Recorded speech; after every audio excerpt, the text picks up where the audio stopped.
وعلیکم السلام ورحمۃ اللہ وبرکاتہ۔ محترم بھائی جان، آپ نے یہ جو روایت استعین والا انجاہ الحوائج بالکتمان والی جو بھیجی ہے کہ آپ نے فرمایا اپنی ضروریات کو پورا کرنے کے لیے رازداری کے ساتھ کام لیا کرو، کیونکہ ہر نعمت والے سے حسد کیا جاتا ہے۔ سلسلہ سیاح کا 270واں نمبر دیا ہے، لیکن یہ بھائی ہمارے پاس جو عربی نسخہ ہے اس میں 1413واں نمبر پر یہ روایت موجود ہے۔ شیخ البانی رحمۃ اللہ علیہ نے سیاح میں درج کی ہے، لیکن سیاح میں انہوں نے ہر سند پر کلام بھی کیا ہے۔ پہلے تو یہ لکھتے ہیں کہ اس میں معاذ بن جبل، علی بن ابی طالب، عبداللہ بن عباس، ابو ہریرہ، ابو بردہ سے مرسلن، یعنی ان سے روایت آتی ہے رضی اللہ عنہ مجمعین۔ تو بات یاد رکھیں کہ معاذ بن جبل رضی اللہ عنہ والی روایت یہ ثابت نہیں، بلکہ کوئی روایت بھی ثابت نہیں ہے۔ معاذ بن جبل رضی اللہ عنہ روایت کی سند میں سعید بن سلام العطار العبر یہ کذاب منکر الحدیث راوی ہے، اس پر ائمہ محدثین نے جرح کی ہے۔ اور پھر خالد بن معدان ان معاذ بن جبل، یہ انقطاع بھی ہے۔ خالد بن معدان کا معاذ بن جبل سے جو ہے سماع ثابت نہیں ہے جی۔ امام مقیلی رحمۃ اللہ علیہ نے اس روایت پر جرح بھی کر رکھی ہے۔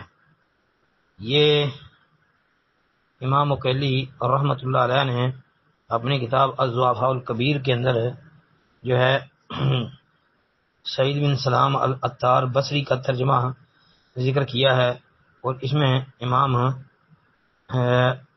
عبداللہ بن نمیر رحمہ اللہ کا یہ قول ہے کہ وہ کہتے تھے سعید بن سلام بصری کذاب جی۔ اس کے علاوہ جو ہے دیگر ائمہ محدثین نے اس پر جرح کی ہے۔ پھر اس کے ترجمے میں یہی روایت معاذ بن جبل رضی اللہ عنہ انہوں نے ذکر کی ہے، تو اس میں یہی دو علتیں، ایک تو سعید بن سلام العطار ہو گیا کذاب، بعض محدثین نے منکر الحدیث کی جرح بھی کی ہے۔ تو پھر خالد بن معدان کا معاذ بن جبل سے سماع بھی نہیں ہے، انقطاع بھی ہے سند میں۔ اور امام مقیلی رحمۃ اللہ علیہ فرماتے ہیں کہ یعنی اس پر مطابقت نہیں ہے، یعنی اس کی، اور ولا یعرف الا به، یہ بھی امام مقیلی رحمۃ اللہ علیہ نے اس کے اوپر جرح کر رکھی ہے۔ اس کے علاوہ امام ابو حاتم رحمۃ اللہ علیہ جو علل کے بہت بڑے امام تھے، انہوں نے اپنی کتاب العلل کے اندر اس روایت کو درج کیا ہے جی 2258 نمبر پر۔ اور امام ابو حاتم نے جو ہے کہا ہے کہ ھذا حدیث منکر، یہ حدیث تو منکر ہے جی۔ اس کا سبب سعید بن سلام کو ہی انہوں نے قرار دیا ہے۔ اور پھر مزید آگے چل کے لکھا لأن ھذا حدیث لا یعرف له اصل جی۔ تو اس روایت کی جو ہے تخریج یعنی کئی کتابوں میں یہ موجود ہے، لیکن یہ روایت ائمہ محدثین کے نزدیک بھی ثابت نہیں ہو سکی۔ جس طرح امام مقیلی رحمۃ اللہ علیہ نے جرح کی ہے، اسی طرح امام ابن عدی رحمۃ اللہ علیہ نے بھی اس کے اوپر جرح کر رکھی ہے۔ امام طبرانی رحمۃ اللہ علیہ نے، کیونکہ یہ روایت طبرانی کبیر کے اندر بھی اور طبرانی اوسط کے اندر بھی موجود ہے، اسی طرح مسند الشامیین کے اندر بھی یہ آتی ہے۔ طبرانی کبیر میں 183 نمبر پر، طبرانی اوسط میں 2455 نمبر پر یہ موجود ہے۔ اور پھر امام طبرانی رحمۃ اللہ علیہ نے اس روایت کو درج کیا ہے، تو اس پہ تبصرہ کرتے ہوئے فرمایا ان معاذ الا بهذا الاسناد تفرد به سعید، یہ وہی سعید بن سلام ہے جی۔ پھر اس کے علاوہ جو ہے العلل للخلال اس میں بھی دیکھ لیں۔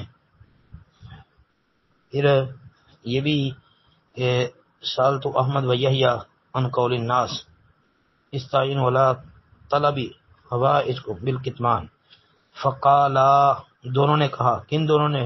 امام احمد بن حنبل رحمۃ اللہ علیہ اور امام یحییٰ بن معین رحمۃ اللہ علیہ نے کہا ھذا موضوع ولیس له اصل، یہ موضوع ہے اور اس کی کوئی اصل نہیں ہے۔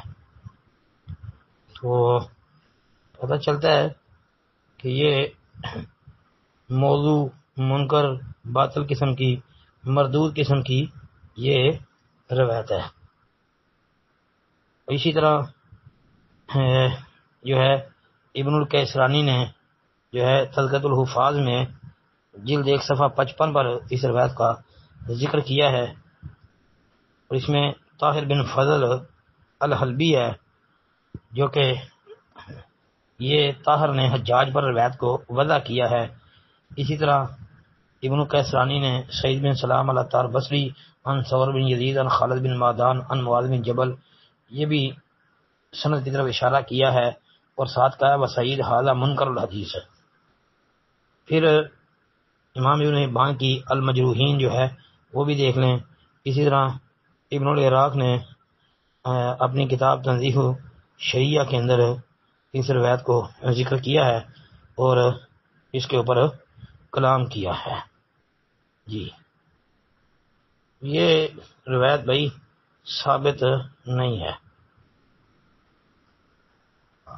شیخ البانی رحمۃ اللہ علیہ نے اس کو جو سیاح کے اندر ذکر کیا ہے یہ ضعیف جمع ضعیف جو ہے نا حسن تعدد طرق کی وجہ سے حسن، یہ شیخ البانی رحمۃ اللہ علیہ کا خاص انداز ہے تحقیق کا۔ السلام علیکم ورحمۃ اللہ وبرکاتہ۔